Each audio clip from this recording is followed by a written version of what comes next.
Is Dubai is everything wrong with society as I said? However bad the West might get, you should never move to Dubai. Forget all the videos you see of celebrities being paid off to hype up Dubai's latest mega project. This is why I chose to live in Dubai and not in LA. It's no longer the American dream, it's An app actually. the Dubai dream. See, after traveling to 80 countries around the world, I found that Dubai is the best place to live and work. Deep dive Dubai. I'm about to go Who the hell is that? down. Deepest pool on earth. 200 feet deep. Madness. The truth is a lot dirtier. Behind the lip fillers, the still skyscrapers, and the fake beaches, Dubai is a modern day nightmare. A city as rock solid and steady as the sand it was built on. It's a mirage in the desert that's doomed to failure. You see, if you type in It's like an actual slave country. Dubai into the search bar on YouTube, you'll generally find two kinds of videos. Some call out for the hellscape it is, listing off the human rights abuses and the truckload of reasons it's an awful place to live. But the others seem to say the exact opposite. There's tons of vlogs by Instagram models bragging about how amazing, safe and clean the city is. All the guys in Bugattis driving And of course there is around, banging hoes and paying no taxes. So which is it? Or some this man paradise. more confusingly, they're both kind of true. If you're a wealthy influencer, Dubai can seem like a paradise. I've been tempted myself. Beachfront apartments, no income taxes, and a large community of like-minded expats makes it the perfect place to set up a business and fit out your Instagram story. You can barely walk a block through the center without seeing a car dealership or a glistening mega mall. It's a place that's been designed for luxury, a playground for the rich and powerful. The one thing you can't deny is that Dubai is absolutely stuffed with money. This might imply that there's actually opportunity here, but just like everything else, it's all part of the image. Countless numbers of young Instagram models and hopeful young people move to Dubai and the UAE every year searching for their fortune.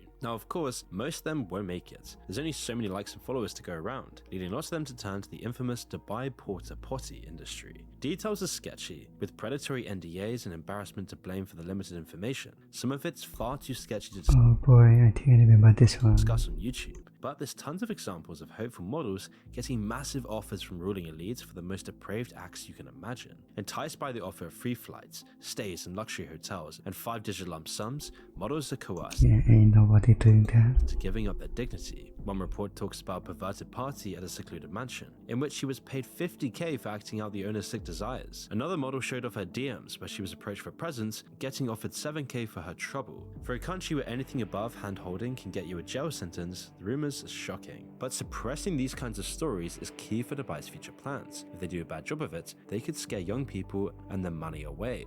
In the same way, all the vapid skyscrapers and artificial islands are part of a calculated ploy to turn Dubai into the tourism capital of the world. And it's sort of working so far. Mainly people are seeing Dubai as the new trendy place to go on holiday, with Dubai regularly being in the top 120 most visited cities in the world. But why have the UAE spent trillions on getting what used to be a Yeah, so Andrew Tate popularized it. small desert town there? wow. Obviously, the UAE and other Middle Eastern nations are entirely dependent on oil for their income. It's what made them some of the richest countries in the world. But eventually, either the oil wells would run dry or the world would stop needing what's piped out of them. So what then? Well, the UAE is building Dubai into the empty paradise it is to prepare for this. It's a race against time. They need to diversify their income enough and prepare for the inevitable. It's a pattern we've surprisingly seen before in history. Cities with no significant natural benefits elevated to the wealthiest place in the world in the space of a generation. When the Mongol Empire razed and pillaged the majority of the known world, they became the richest people on the planet. Thousands of tons of gold and I don't understand, but this oil. gems, along with the world's best scholars, artists, craftsmen, And this when the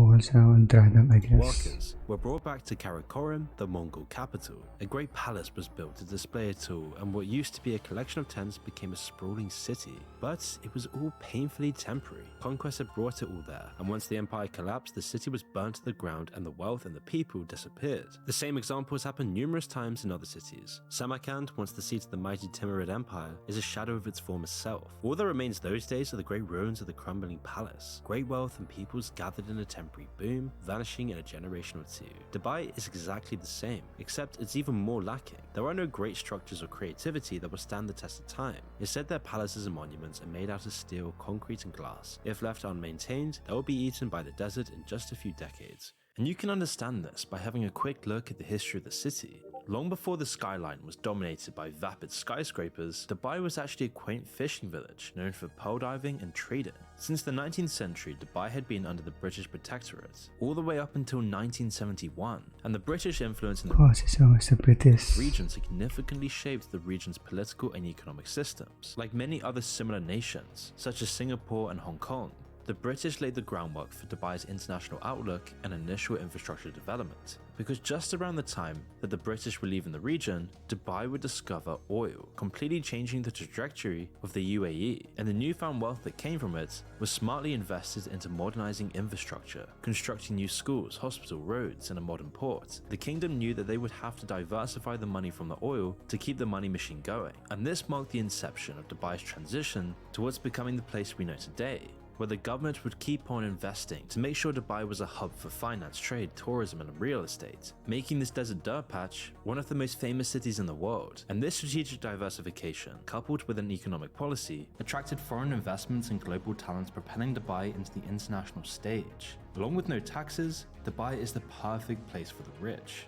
And as more and more money came in, Dubai's leadership would take more and more gambles, doing everything they could to stand out, building crazy architecture with no actual meaning or heritage just to show off on the world stage, creating things like the Burj Khalifa and these artificial islands that were all part of a deliberate strategy to etch Dubai's name on the global map. These infrastructural marvels were not merely about aesthetic Yeah, it's all for the tourism. appeal, but they embody Dubai's ambition to transition from its humble past to a future filled with boundless possibilities. But to fuel this rapid growth in the country, they couldn't do it just by themselves. Hardly anyone lived in this region, and the foreign investors weren't going to be making the buildings. And so it quickly became clear that Dubai needed labor, and fast. And so to fuel its rapid development, Dubai would do everything it And then withholding passport or something could like to that. bring in huge swaths of migrant workers into the country. And this is where the foundations of Dubai would become very shaky. Around 90% of the population of the UAE are immigrants as well. The majority come from India, Africa, or other developing countries. Unlike Karakoram or Salman Khan's people, they weren't brought there by war. Instead, it's economic pressure and desperation that has sucked them in. Their experiences are the real Dubai, and it couldn't be any further from what the influencers are showing off. Several investigations into Qatar stadiums revealed that employers usually house workers in private camps far from city centers, where they are forced to live in overcrowded rooms and unsanitary conditions. And at work, their lives are put So at that's palm. risk. Migrant workers are often given the most dangerous jobs on the site. In many ways, the same things that bring influencers to Dubai are also what brought the millions of migrant workers opportunity. In countries like Nepal, India, Bangladesh, the Philippines, and all around the world, people hear about how they can support their families by working abroad. Agents from recruitment companies promise them good wages, accommodation, and a way to make a life for their loved ones. The first part of the exploitation comes as a large recruitment fee, often around $2,000. The workers are told this covers their visa and travel. In reality, it's simply And no money for those countries. it also keeps them in debt, a key part of the scam as it limits their options to escape. The total of illegal fees for just one security company operating in this way, G4S, amounted to millions of dollars, and that's just one company. Once they arrive in the UAE, their passports are confiscated and they're sent to live in dismal camps on the outskirts of the city. One Vice documentary shows a warehouse where each cramped room houses 9 people each, with only one shower between every 5 rooms. The wages they were promised get slashed by 2/3 in some cases, the previous contracts getting ripped up. Then the payment of these meager salaries are often delayed or simply forgotten, leaving the workers and their families at home in even And they can live because they have no money. more peril. The guys were being paid almost nothing to build it. So they're being built by slaves. That's not an exaggeration, yeah. Really? Once they find themselves out there and they realise how much they're getting paid or how much they're not getting paid, they're indebted by the time they arrive there, so it is bonded labour. When the pandemic hit, it threw everything into disarray. The UAE made promises that companies had to provide food and shelter even if they fired their employees. Often though, this didn't really happen. In fact, lots of these common practices are still illegal under UAE law, but they're rarely enforced. The workers are too worried about losing what little income they have to go to the authorities. If they're owed money and they leave, they likely won't see it again. One man described being owed 10 months of salary. Without it, he couldn't return home empty-handed to see his family in need. Another needed surgery and incurred medical expenses. His employers began taking 75% of his salary to pay it off, keeping him in indentured servitude. Now, of course, the UAE and Dubai's government pushes this all into the background. Under what's called the kafala system, course. migrant workers' rights are meant to be upheld by the companies they're working for. As non-citizens, they're relatively unprotected Especially during their World Cup. by labor laws, have no minimum wage, and are left to their employees' mercy. These people who built everything that makes Dubai what it is today are forgotten and swept aside. So what have they all been working tirelessly in unbearably hot desert temperatures to create? Well, unfortunately, just like nearly everything in Dubai, it's all in service of appearances. The most recognizable landmark in Dubai has to be the Burj Khalifa. The tallest building in the world, despite having numerous problems, is probably the city's greatest achievement so far. Its construction was plagued by accusations of typical worker abuse, with allegations of laborers being paid less than £3 a day. And when it was finally completed, the sewage system supporting it wasn't nearly capable enough. It's what led to the need for scores of sewage trucks to ship it out after the system was overloaded. A viral video shows the massive queues of sewage trucks, although most so weren't coming bad. from the Burj Khalifa. The sewage is transported away using trucks. You might be surprised that the tallest building in the world, which is a spectacle in every other way, does not cater to this serious dilemma. A new system estimated for completion in 2025 will apparently solve this problem though. Even with these issues, Burj Khalifa is probably the best of a bad bunch of Dubai's senseless construction projects. The artificial islands like the Palm Fronds and the Wild Islands are far worse. The problem started with And they're actually sinking right now. sand. You would expect Dubai to have an endless supply of it. Other than oil, it's the only thing that Dubai always has plenty of. But desert sand couldn't be used. The grains were too large and it would just melt away into the sea. Instead, they needed a specific type of sand pulled up from the seafloor using specialist trawler ships. 94 million tons of sand were taken from just the Palm Islands, destroying the ecosystem off of the coast of Dubai. The result is 40 kilometers of new coastline, but not much else. Home to over 40 hotels and a collection of mansions for the ultra-rich, they amount to yet another playground for the rich and wealthy. Without constant replenishment and sea defenses, they'll disappear into the water. The Wild Islands are just another artificial land project, but they're in even more peril. Designed to represent different parts of the world laid out on a rough map, most of them are still just piles of sand, left unfinished and uninhabitable. They're also slowly sinking into the sea, which combined with rising sea levels, means all of the artificial land exists on borrowed time. And this was supposed to be their groundbreaking And they all might disappear one day. project that would house the ultra-wealthy and ultra-high-class shops. And one other ridiculous project recently undertaken by Dubai is the construction of an artificial replica of the moon. The $5 billion proposal details a carbon fiber orb 200 meters across, with the usual luxury spas, hotels and houses included within. It still isn't guaranteed to happen, but the paperwork's moving along and you can easily imagine it in Dubai. At least it may provide an alternative for billionaires taking their own pleasure Wait, they already make it? cruises into space. But it's a mockery of nature, which in Dubai hasn't really found a footing.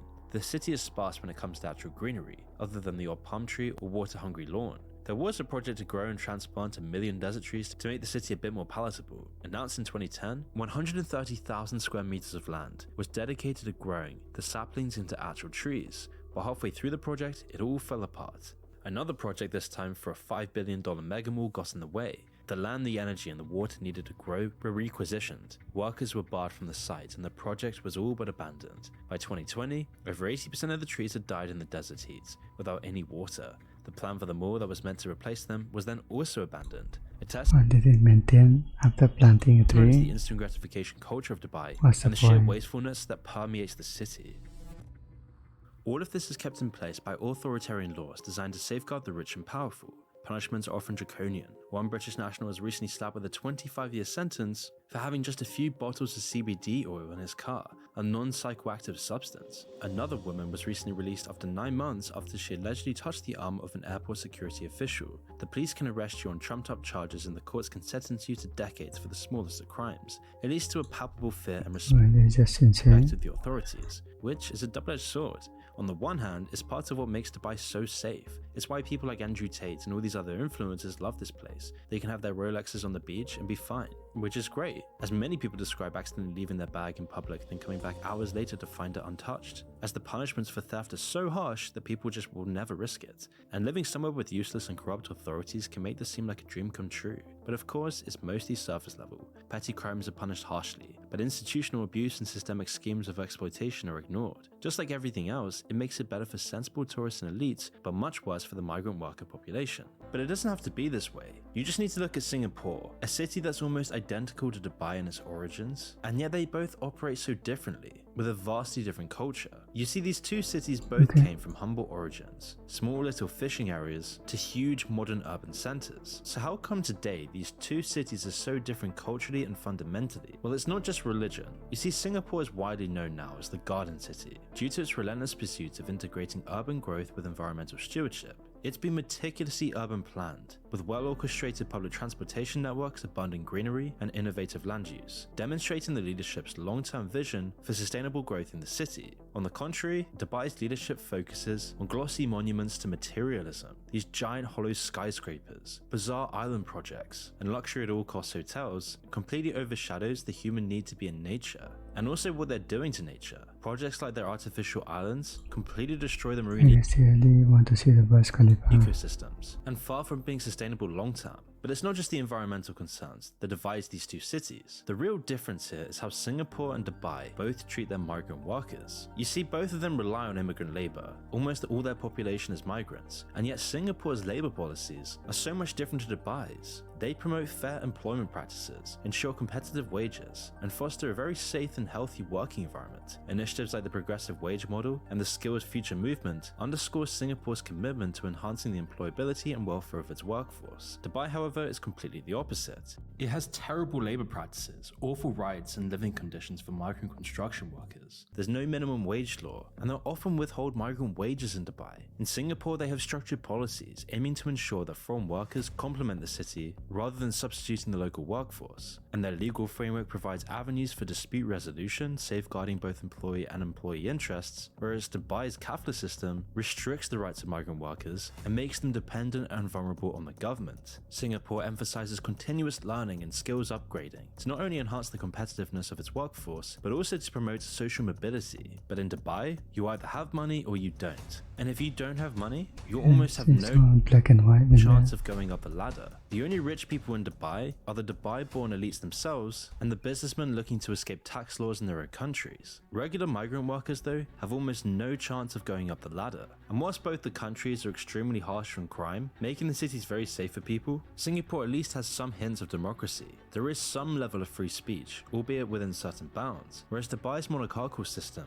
censors any dissenting voices, limits any public discourse, and represses free thought. It all goes to show, don't just willingly believe all these influencers, people like Will Smith and all the other scores of celebrities that are paid millions to advertise Dubai as a paradise. The city is a tragic example of what's wrong with the modern world, a small group of elites creating vanity Wait, I think this is filming. I think that's okay, bro. projects off of the back of millions of desperate workers, half of which gets abandoned or forgotten by the next shiny mega project. At least we can be safe in the knowledge that it won't go on forever. Eventually the facade will crumble as people realize the empty, vacuous nature that permeates Dubai.